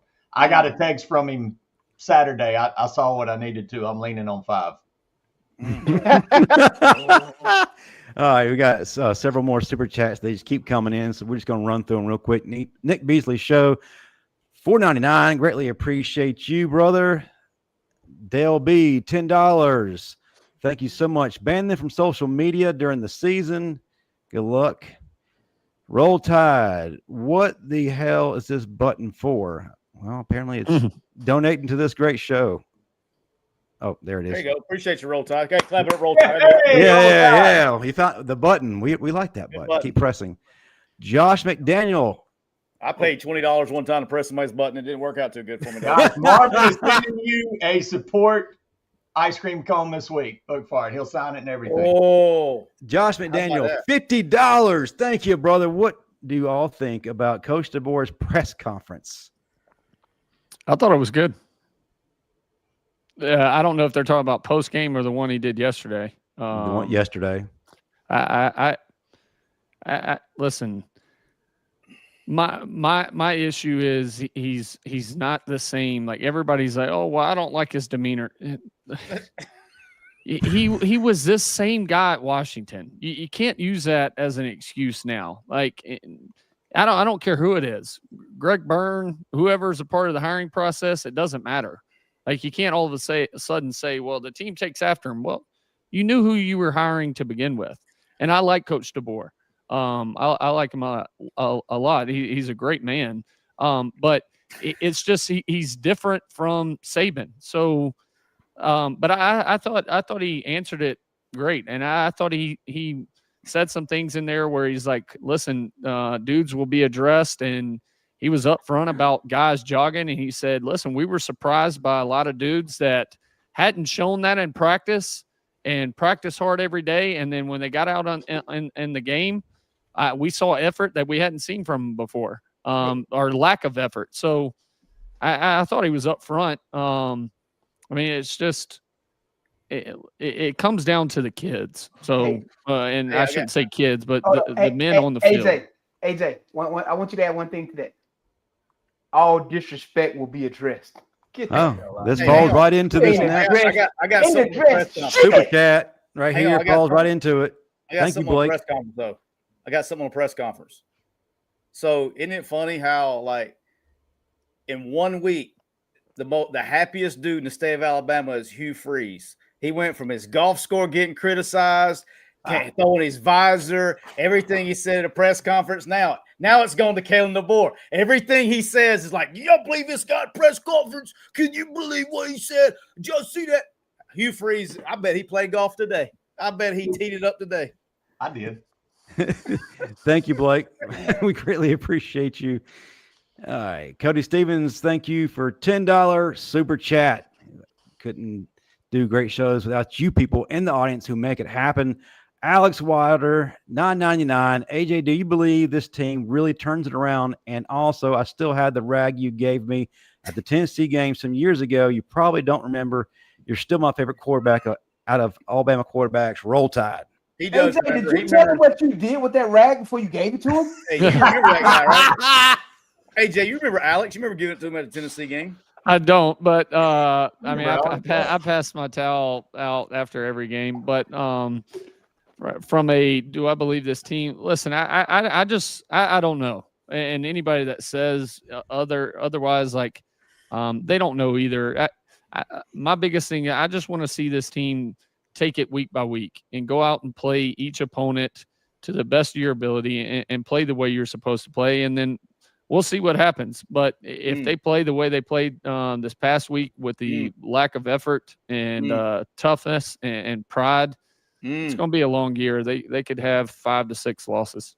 I'm glad y'all on the Bama podcast. But AJ, moreover on that, like you mentioned kind of casually, yeah, I gave that out every week. I don't think you realize, though, every week there was one person who they remembered that they'll remember it for the rest of it. Oh, yeah.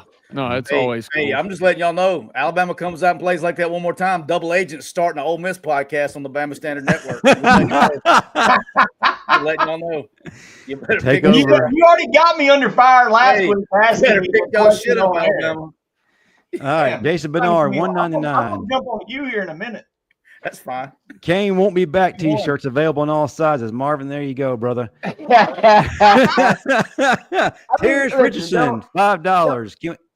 Don't get me wrong, man. I would love to see my guy Jeremy come back in some form or fashion, man. I want to see him get back on the big stage. I like Jeremy, man. Love this. Bo Davis as well. Love it. Don Parker is just making it rain tonight. $5. Fixing things now. What was the off season for? I am happy I don't drink because this potentially is going to be a long season. Sure is. Hey, the MVP of the game was Crown Royal. I don't know what the hell you need to start. And Tim Newquell pass $4.99. If we continue to play, how we did yesterday, we could go 2-10 just like FSU did. We are not the old Alabama where we can look at the schedule. Whoa, and we got a big one, guys. 99.99. Don Thompson Jr. What is going on? Thank you, sir. Hey, that's my boy. That's AJ's golf partner. That's one of our sponsors for the show right there. Thompson's Paint and Body in Saraland, Alabama, in the heart of Saraland, Alabama. All right.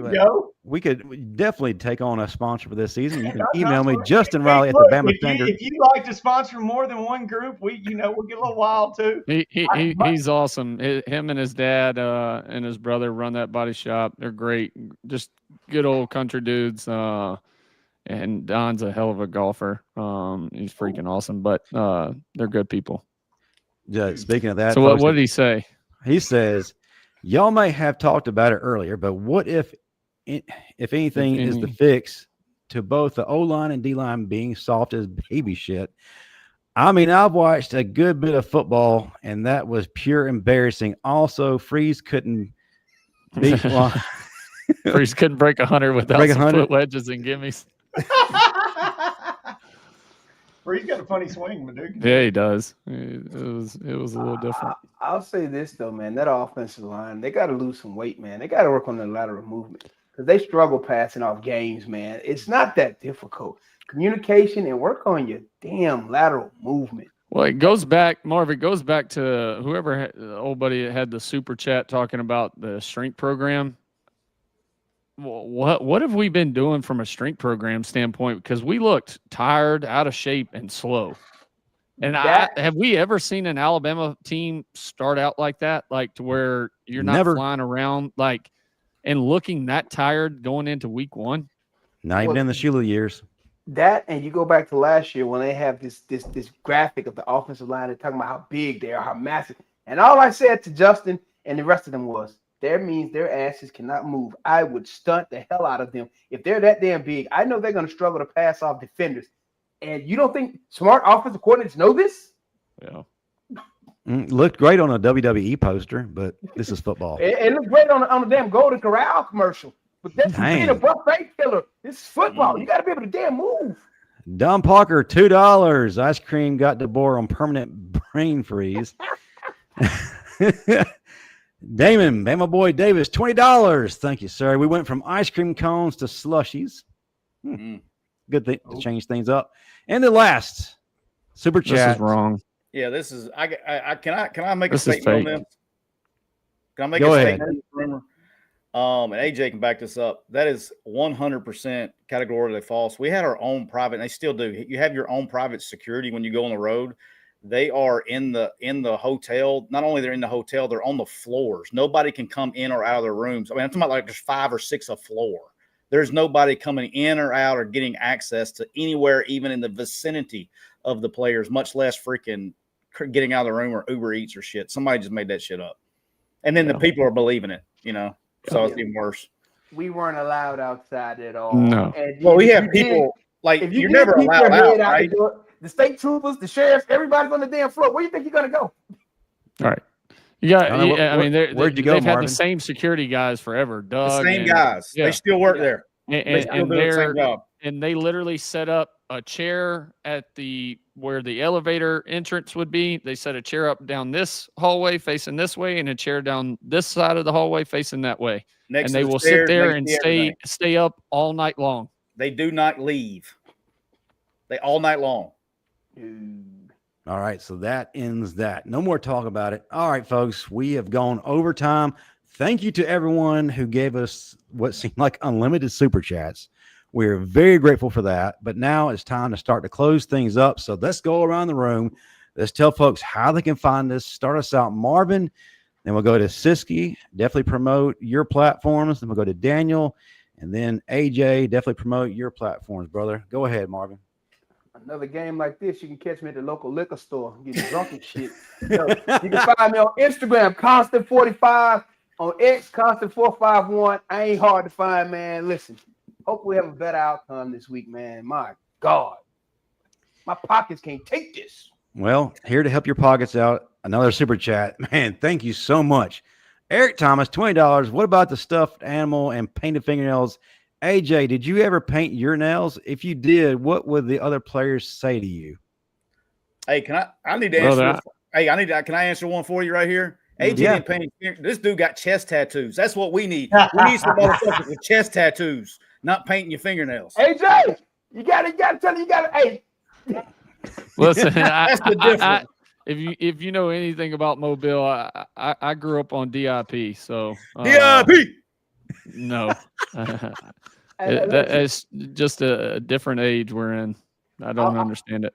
I'll say this, man. We did have one guy who did some controversial things that we didn't get along with or agree with, and we may or may not put him in his locker and locked him in his locker until the cleaning staff at the complex let him out. Oh, get home. Marvin's self-incriminating up in here.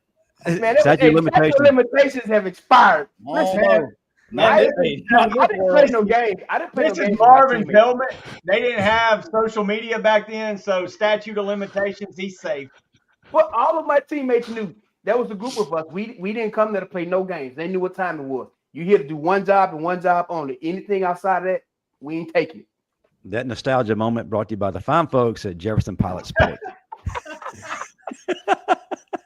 Siskey, what you got?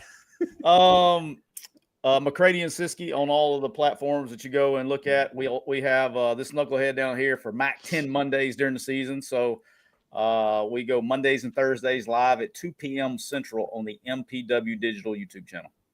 Sweet. Hey, Siskey, what's your age, if you don't mind me asking? 206. Do you know Cornelius Griffin? Corn, I know of him. I don't know him. Have you ever met him before? I don't think so. All right, so I know who he is.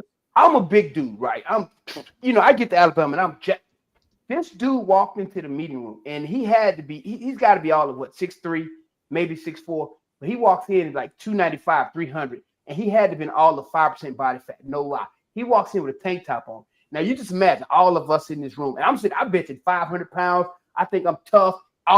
He walks in the room, the entire team shut up, went silent, and we all look like, where the hell did they find this dude? Listen, Friday. And me and him together, we were taking no crap. Everybody knew, get in line. You had one option to comply. That was it. Yeah. You gotta have. I mean, that's gotta have it, dog. I mean, that's how you do it. I mean, I don't know.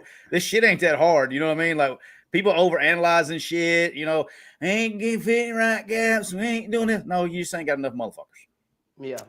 Your boy Kyle Kublik spoke on Cornelius Griffin, said it gave him hell. So he attested to that. Blake Morton, 199. We need some news with a record. Tell him, Blake. You don't win with choir boys. Well, Mike McCoy said, former Alabama wide receiver, 3 choir boys and 8 gangsters. Yeah, pretty much. Yeah, and then when you get AJ, you got you a choir boy that is a gangster. Hey, listen, I'll say this about AJ, man. I grew up in Tuscaloosa, been an Alabama fan most of my life, and I know I've seen a lot of quarterbacks, and I got to know a lot of them personally after I played at Alabama. You look at the Joe Namaths of the world, the Andrew Zowes, the Tyler Watts. You look at the McElroys, all of them, and then there's AJ. AJ is in the class. I was like, I would have loved to play with you because you're more like a damn linebacker than you are quarterback mentality-wise. And that's what I always wanted to play with, man. And again, I've always loved your personality and how you played the game. That moment that you had the national championship game, that warmed my heart like you could never imagine. I appreciate that, Marv. Thank you, brother. Siskey, Chris Williams says, Tyler was coaching when Bear Bryant retired. I don't know how the hell he still looks 30. That's right. That's right. I was back there, me and Newt Rodney with a forward pass, getting that shit going. Pettey, how can they find you? Man, you can find me at Pettey_Daniel on X, and always, my 7 head, I kept it covered tonight so y'all wouldn't make fun of it in the chat. I'm representing Kevin Jackson's K7 Foundation for ALS and Kerry Good. Always check that out, help them out. And yeah, man, I sent several texts out when Bama got down 7. You spoke about it, AJ. I said, now it's time for Bama to do some Bama shit. And when I say that, man, I remember back when Jay Barker off of his back foot hit Sherman Williams to beat Ohio State. There's just always moments where Bama rises up. And I'll never forget sitting on a couch with a few cocktails when y'all are in Baton Rouge and everybody's shitting their pants. And I am a double agent, so I don't freak out as much as the normal Bama fan. But I'm sitting on a couch and I'm like, calm the fuck down. This is Bama. And the next thing you know, you're hitting Yeldon out of the backfield and y'all beat LSU's ass. So pleasure to share it. What I think Marvin's trying to say, might be one of the baddest damn dudes to throw that ball for Alabama. So it's been awesome sharing the stage with you tonight, good sir. Yeah. Oh, hold on. We actually had a draft of Alabama's all-time offensive team here. And who drafted you number 1 overall at quarterback? Marvin did because he got to you first. He went first. Oh shit! I think double agent picked Jay Coker. I thought I picked Tua, but maybe I did pick Coker. He Did I picked pick Brody. Coker? Pick Brody. Jake's my Brody. guy. I think I picked Eli. Dumb. Oh shit, wrong team. All right. Hey, Marv, I had AJ and Jake in high school. How about that? How'd you pull that off? Jake is a tall son of a gun. Geez, that's a tall dude. How many state championships boy. did you win? One, because AJ screwed up the other one. How the hell? Listen, yeah, St. Paul. I don't usually talk my shit, but until I got there, St. Paul's didn't even make it into the playoffs half of the damn time they had football. So They were bad. Well, I only All right, won AJ. one state championship as well, when we should have probably won 2, minimum 3, maybe. So We should have won two. We should have won two. But that was Upshaw, Courtney Upshaw, Jarrell Jernigan. They got us AJ sophomore year. Yeah, we should have won one. We were the best team in the state that year. Yeah. We had hey Marvin, we scored to go up. I did everything we could do. We scored to go up 4 with 50 seconds to go. They had not thrown a pass in 3 weeks. And they had no timeouts. And they had the ball at the -9. And they went, yip, touchdown, beat us.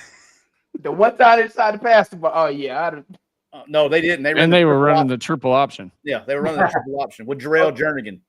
and they didn't throw the ball at all. We also had a guy named Mark Barron on that team. He's pretty good too. He's all right. Mm-hmm. Yeah, We didn't recruit back then either. It was all they wanted to come to St. Paul's out of the good of their heart. Hey, they were just some good Episcopalian kids. You know what I mean? I talked to Mark, and when I saw Mark, he's like, Coach, I've been an Episcopalian my whole life. I really feel like it. The Lord's leading him there. You went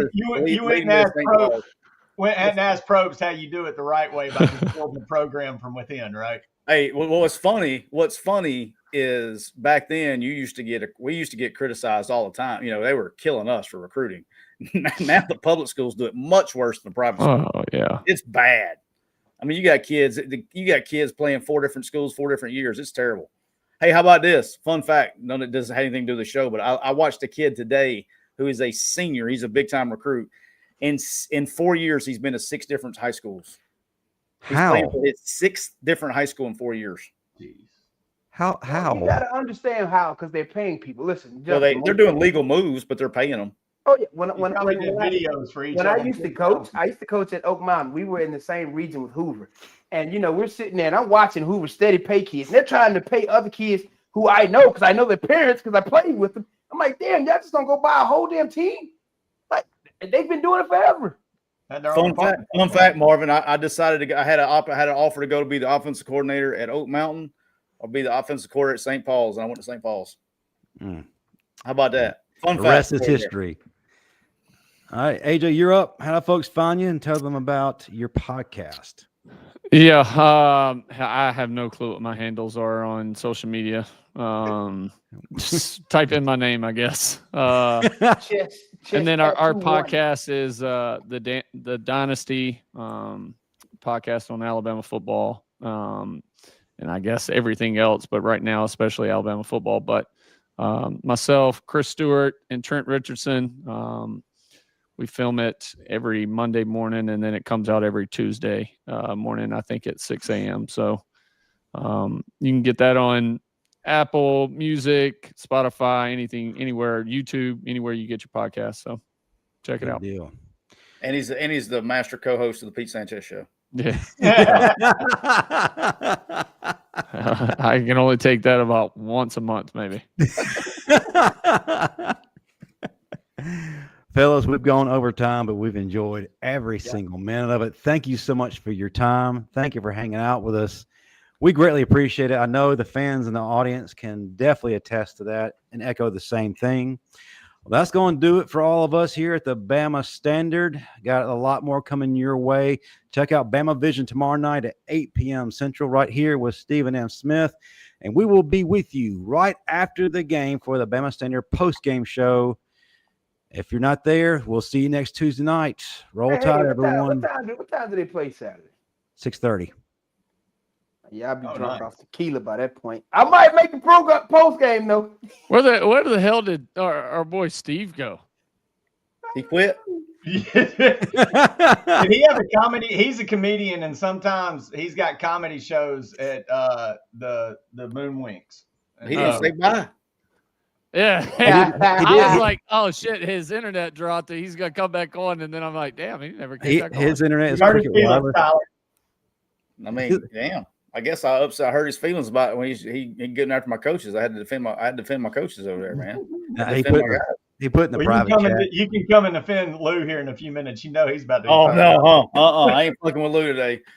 I ain't, y'all can have that. I ain't messing with Lou today. Lou, I'm not getting on Lou's bad list today. Y'all can go get on Lou's bad list. I ain't messing with. Let me tell you what. If we had some dudes like Lou on defense, we wouldn't have this conversation. No. Y'all wouldn't be asking. Well, y'all would be. Hey, you want to come on talk? Hey, you and AJ want to come on the show? Y'all wouldn't.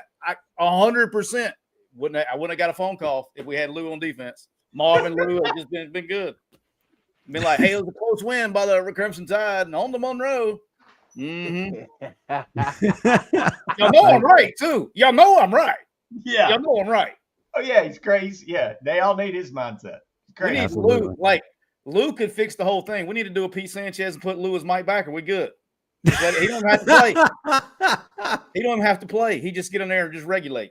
Hold on, Right. sis. Let me ask you Pettey. a question before we get out of here, sis. All right. I've always said this, and as a coach, you can tell me if I'm right or wrong. I've always said that defenses, college, NFL, so goes your middle linebacker, so goes your defense. If you don't have that dog enforcer at linebacker who's laying the law and setting that tempo, that defense is going to be weak, man. So goes your linebacker, so goes your defense. Is that an accurate statement? I think it has been an accurate statement. I think now with the RPO world we're in like that, it's less of a statement because your personnel thing so much, right? So you're going, you don't have. There are some, but there's a lot of you personnel it to where a lot of teams don't play the same. There's not a backer that's on the field all the time, right? So some guys move around. Some teams for sure, but it's not 100% across the board like it used to be. But I'm talking about from a standpoint of Just being a dog. right. That part. Yeah, Because you can't. I'll answer your question like this. Is when I came back to Ole Miss, double agent school. When I came back to Ole Miss, I had to throw it in there again. All right, when they had missed on like ever since I had left and before I came back, they had gone through like I don't know how many years. They just missed on a bunch of linebackers, right? And so they had a bunch of stars and all this stuff, but they were not very good. So I did a cut up. I changed the way I evaluated linebackers. I did a cut up of all of the starting linebackers in the SEC, okay, and from high school. And I wanted to see what can I learn. And so some were 3-star, 2-star, some were 5-star, some were 4-star. Some were tall, some were short. Some were fast, some were slow. Some were stiff, some were fluid. Some could explode, whatever. But without exception, 100% of them, what I call the moment of truth, would run through your face and make you like it. Okay, without exception. And so I started doing moment of truth tapes. So if you run up there and you go gator tackle somebody, or we ain't doing all that. We're going to fighting ankle biters. We ain't doing that. Okay. In some cases, looks like they're fighting pillow biters. Okay, in some cases. But hey, at the same time, if you can run through somebody's face, that's the guy I'm looking for. Now that's where I start. Like if you can't run through somebody's face, I don't even evaluate you any further. Because if you look at Saturday, there was not one hit at all. Well, it's not even about the hit. It's about the want to do it. Sometimes they don't set themselves up. Sometimes they don't. You may go a game or two, but you got to have the mentality to go do it. That ain't right. There was one hit one play that throughout the whole game that had any nastiness and a little bit of shit talking about it. And it was when they hit Castellanos on the sideline. I think it was number 45. And he stood over him and dragged his nuts on him, on Castellanos on the sideline. And the coach in the blue shirt, light-skinned black coach, comes and shoves him off. And he does like this. Like, if I'm that coach, hell, I'm going to let him just do it for a little bit because maybe it gets some dudes going on our sidelines. I'll tell you a clip that sums up. This is the last thing for me. Sums up the entire game. right? And if everybody go to the ESPN app and rewatch the game, and go all the way to where we hit what I call a little smoke screen, but it's just we had 3 guys out towards our sidelines, almost in a bunch type formation. We threw it to tight end number 80, and he breaks it down our sidelines for about 25, 30-yard gain, whatever it was. Watch the sideline when they played the sideline view of that play for ESPN. Watch the excitement on the sideline from our team. There's not one dude running down, not a coach, not a player. You see nothing but this. Damn. Like we just made a putt at Augusta. There was nobody going down to celebrate. We're down by 7 or driving down to be down by 7 if we score. Like there was no excitement. It was golf claps. There was no passion. That's what I keep talking about. There is no passion from this team right now. There's no pride. There's no standard for excellence. Like until that shit changes, we're going to be having these same conversations all week. And that excellence goes back to them hits, because that's what excites your defense and sets everybody's asses on them. And we don't have nobody who's setting the damn tone and tempo on damn defense. There's no Rolando McClain's the smartest football player I've ever played with. And I've seen Rolando McClain literally call off Kirby and Coach Saban and wave his hand and tell him he's not even paying attention. He's just going to call his own defense out there. And because he was that smart. And did they say anything to him? No. Hey, you also know why they didn't say anything to him? It's all coaching, though. It's the coach's fault. Right. But you also know why they didn't say anything to him? They're scared because of that him. sumbitch was crazy as shit. And I love Roe. Roe's one of my favorite teammates of all time. But he was an absolute dog. And they also knew if they questioned him too much, when he called stuff the way he wanted, because they trusted him, because they knew he was super smart and they knew he gave a shit. But they also knew not to question him because he would fight one of the coaches. He didn't care. We don't have any of those guys. Do you have any? You think any of those coaches are scared of any? We used to have coaches fighting each other. We can't get nothing going now. Listen, I'm telling you, like we were playing Ole Miss it was a CBS game, 3:30 on a Saturday. Fight breaks out in the middle of our sideline, live on CBS. We're playing Michigan in the Orange Bowl, BCS.